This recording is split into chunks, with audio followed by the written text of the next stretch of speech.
अस्सलाम वालेकुम नाज़रीन, एक नई वीडियो में खुशामदीद। अगर आपके पास बची हुई रोटियां मौजूद हैं और बची हुई रोटी के साथ अगर आप चाहते हैं कोई मज़ेदार रेसिपी आप तैयार कर लें तो किस तरीके से आप बनाएंगे, तो आज की वीडियो है इसी के बारे में। आइए जानते हैं। ये है मेरे पास वो दो रोटियां जो बच गई थी और इसके साथ हम बनाएंगे, इस रेसिपी को कंप्लीट करेंगे। कैसे बनाएंगे इसको बनाने के लिए सबसे पहले हमने लिए हैं आलू।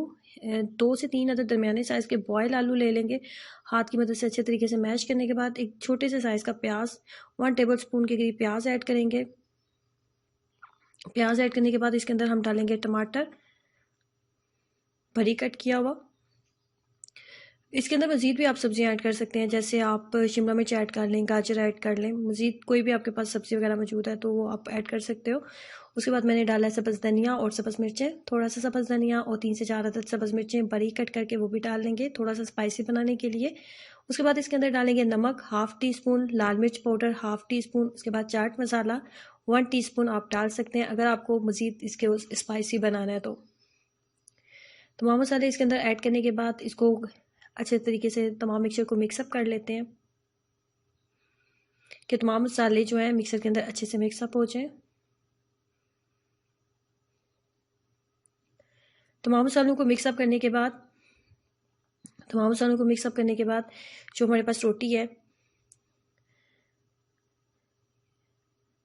उसके ऊपर अच्छे तरीके से हमने इसको पेस्ट कर लेना है। इसकी तमाम साइड्स के ऊपर अच्छे तरीके से हम इसको लगा लेंगे।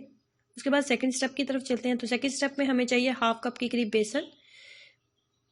उसके बाद सब्ज़ धनिया और सब्ज़ मिर्चें। उसके बाद हमने इसके अंदर डालना है सफ़ेद तिल, 2 बड़े खाने के चम्मच, 2 टेबल स्पून मैंने इसके अंदर सफ़ेद तिल डाले हैं। सफ़ेद तिल से बहुत मज़े का टेस्ट हो जाएगा। 1/4 टीस्पून बेकिंग सोडा, नॉर्मली जो हम लोग बेकिंग सोडा किचन में यूज़ करते हैं वही है, 1/4 टीस्पून।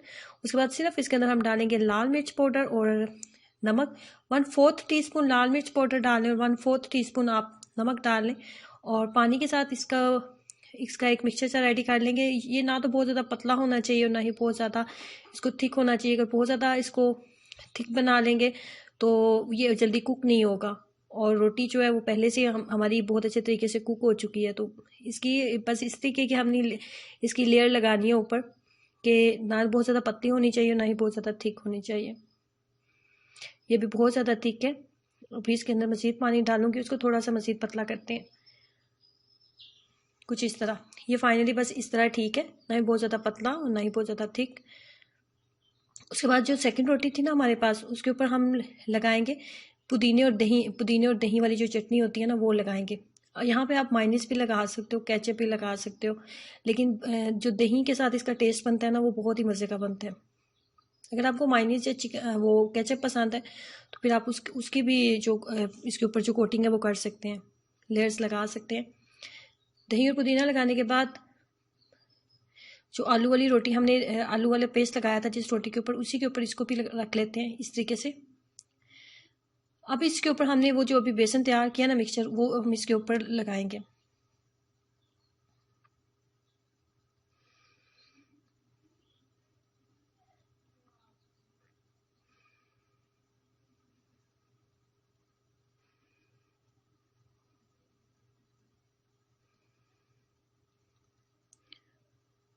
उसके बाद हम लेंगे तवा लेंगे, उसके ऊपर लगा लेंगे 1 टीस्पून मैंने घी का इस्तेमाल किया। आप देसी घी, मक्खन, किसी भी चीज़ का आप इस्तेमाल करते हो जो नॉर्मली पराठा बनाने के लिए, उसका इस्तेमाल आप कर सकते हैं। उसके बाद जिस साइड के ऊपर हमने बेसन लगाया था ना वो साइड आपने इसके ऊपर रख देनी है। फ्लेम को बहुत ज़्यादा हाई ना रखें। अगर तवा आपका बहुत ज़्यादा गर्म हो चुका है तो फ्लेम को बिल्कुल लो कर दें। लो फ्लेम के ऊपर अच्छे से बेसन को पकने दें जो लेयर हमने लगाई है, ताकि आपको खाने में ये बहुत टेस्टी लगे। इसकी जो दूसरी साइड है ना उसके ऊपर भी बेसन लगा लेते हैं अच्छे से। ये रेसिपी ऐसी मदर्स भी ट्राई करें जिनके बच्चे खाना खाना पसंद नहीं करते, उनको रोटी खाने में बिल्कुल भी अच्छी नहीं लगती। तो यकीन करें अगर आप ये रेसिपी ट्राई करेंगे ना, इस तरीके से रोटी बनाएंगे तो आपके बच्चे बहुत शौक से रोटी खा लेंगे। इस रेसिपी को आप बच्चों के लंच बॉक्स के लिए भी जो है आप ट्राई कर सकते हैं। बच्चों को लंच बॉक्स में आप बना के दे सकते हैं। जब दोनों साइड बहुत अच्छे तरीके से लाइट सा गोल्डन कलर आ गया और आपको लग रहा है कि जो बेसन की हमने लेयर लगाई थी वो बहुत अच्छे तरीके से कुक हो चुकी है, तो इस तरीके से आप बची हुई रोटी के साथ ये मज़ेदार सी रेसिपी आप जो है ट्राई कर सकते हैं। तो ज़रूर ट्राई कीजिएगा और अपना एक्सपीरियंस ज़रूर शेयर करें। और ये एक ऐसी रेसिपी है जिसे आप बार बार बनाओगे, क्योंकि ये खाने में बहुत ज़्यादा टेस्टी बनती है।